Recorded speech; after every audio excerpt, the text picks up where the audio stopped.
Chris, right here. First of all, congratulations on the victory. Leading into this fight, obviously, there was all the talk. It was like first person to shoot is a timid soul and this and that. So is it safe to say this is the type of fight you expected there against Joaquin Buckley? Yeah, man. Part of me was like, I wonder if he's really going to shoot. But at the end, I was like, meeting in the middle. He's like, yeah, let's go. I was like, oh, shit, this is happening. Like, all right. I didn't expect it to actually happen, but when it did, I was like, oh, this is great. He came out pretty aggressive, obviously, and he was throwing a lot of flashy stuff in there. And actually, the knockout came from when he was trying one of these flashy high kicks. So did you know that you could take advantage of that in there, expecting him to come with all this crazy stuff? We knew that he was going to do a lot of stuff. He's like one of the most athletic dudes you're going to see, like running around doing stuff. He's got that super highlight reel of doom that will never go away. But, we knew that we weren't going to be faster than him off the rip. We knew that he hits like a truck, but we just kind of expected, like, hey, be patient. Don't worry about the flash. Like, just stay the course and just drown him in deep water and make him work a little bit more than he wants. He'll tire, and then we'll get our shot. And that's exactly what happened. Do you think the referee should have stopped it sooner? There was some chatter online that when you were punching him on the ground that it should have stopped. Oh, it was so weird because when he went down, I wasn't sure how exactly hard I hit him from the counter. So he goes down, and I'm like, did he fall, or did I knock him off balance, or was that like a knockdown? So I followed down with the hammer fist, and he kind of goes out. So the ref starts moving forward, but I'm in like automatic motion. I'm still hitting him. He wakes back up, so the ref stops. So I look at the ref. The ref looks at me. I look at Buckley. Buckley's looking at me. We're all confused. And I'm just like, oh no, like he's like, what do I do? And the ref kind of backs away. So I just keep like going, go to sleep, go to sleep, go to sleep, go to sleep. And I kind of felt bad about it afterwards because I saw them wake up and go out like 3 times before it got stopped. And I was like, well, glad that wasn't me. And I mentioned all the talk at the beginning of this scrum, but you also said it wasn't personal. So was that just all building the fight between you two, just the trash talk online and everything? I guess, man, there wasn't much trash talk on my part. I'm just like... Do you think it was personal for him, I should say? Maybe. He still doesn't seem like he likes me that much right now. I don't really know what happened. But it's fine, though. Some guys are different. Like, he's, 28? He's got 20 fights. Sometimes you got to talk yourself into the fight, get yourself into the headspace. It's fine. This is my 40th pro fight. Like, I don't need to get myself into a headspace through talk. Like, my corners and my coaches and my friend and my teammates got me in that headspace. So I don't take it personally, man. I told him yesterday, like at the face-off, that you'll recover from this. Like you'll learn from this. This is a teaching moment. You'll come back from this, and he will come back from this. And you said into the camera, "Keep doubting me." Was that just a message to the masses, or just who exactly is doubting you? I'm an underdog in this fight. Like I could literally slay Godzilla, and they would be like, yeah, he still sucks, blah blah blah. According to people, I'm slow, I'm old, I'm washed up. Half of you guys crapped on me after the Jack fight, honestly, so I don't think I'll let you guys off on that one. But so like, fuck it, whatever. Like, all you guys shit on me all the time. Some of you guys are great. Like, there's a lot of you guys that are great. The other half of you know who you are. Fuck you guys. But it is what it is. Like, they're gonna keep doubting me, and I'll just keep proving people wrong. This is completely unrelated to this fight, but I saw an interview you did online. Do you have a Gearless Joe background? Bro, so I have a Gearless Joe. I was wearing a Gearless Joe shirt earlier. I have the Not Dead Yet one from season 2. Like, yes, but my background in my interviews is Gearless Joe. Thank you. Nerd moment. Hey, Chris. With the face-off yesterday, you seemed kind of confused because he got right up in your face. What was he saying to you? There were no words. I guess he's just like weirdly jawing. It was a weird. I was amused because we've had words in the back before. He was very sensitive this week. He was very, very sensitive this week. I'm not really sure if that was just to hype himself up, but he's talking and they're holding him back, and I'm like, bro, that's what I told Dana, don't even hold him back. Nothing's going to happen. He's not going to hit me. He could have hit me at 40 minutes. We're sitting in the back 20 feet from each other. I don't know what that was, but I don't know why you're so angry. We fight tomorrow. People are weird in this sport, man. I don't get it, but...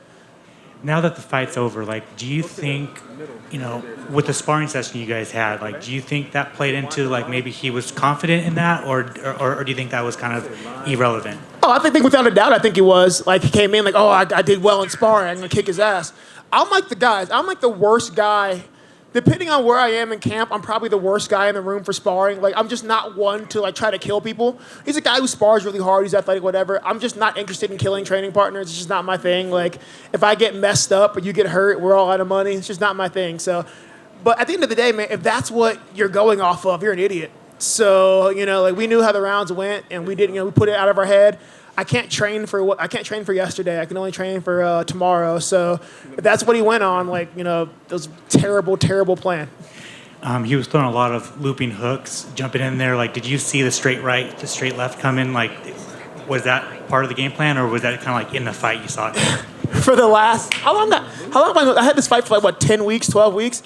If I've had this fight for 12 weeks, 11 weeks of that has been Nate Pettit making me counter with right hands. Nate Pettit, Ray Sefo, and James Gifford making me counter down the middle.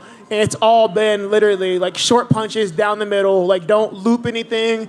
Don't go hook for hook with a hooker. Just counter down the middle and be technical, be smart. Nate and I have worked extensively. After the Hermanson fight, all the BS that I took about not cutting the cage off, guys, I can cut the cage off. Done it every fight until that one time. Had a bad night. All the BS. So we went back to the drawing board, figured out what went wrong, what happened. We worked a lot on cutting the cage off, straight punches. Cutting the cage off, straight punches. And tonight, yes, guys, we can cut the cage off. We had one bad night. Let it die. Does this win take some of that Jack loss, a little sting off of it, or is it still? Oh, hell no. I'm still furious. I am still who do you want next? I'm like, Jack Hermanson. And they're like, why? He just lost. I don't care. I have to get it back. At this point, guys, I'll fight Jack Hermanson every week. If he beats me every time, I'll keep coming back next week, until I win one, and then I'll be satisfied. And then finally for me, with that being said, kind of grade your 2022. You had 3 fights, 2 wins.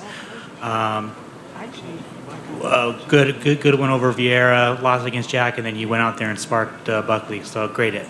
Financially successful is how I grade that. I'm ending 2022 on a really great note right now. I wish you guys know I got some really good pay bumps this year. So yeah, financially, my 2022 was great, man. It's the best I've been in my entire adult life. Performance-wise, I'm happy with it, man. It's a good way to end the year on a knockout. Didn't get hurt. Nothing's really messed up. So I was thinking of taking some time off, but with no injuries, maybe we get back in February. Awesome. Congrats, man. Thank you. Hey, Chris, I think a lot of people want to know mentally, just like we saw you in Orlando, you get to see somebody get the dub over Jack Hermanson. I think, one, that wasn't a bit of a distraction when you're late in the camp, and then 2, was it motivating to see that happen? So I saw people oh, he's not focused, he's in Orlando. It is the week before a fight.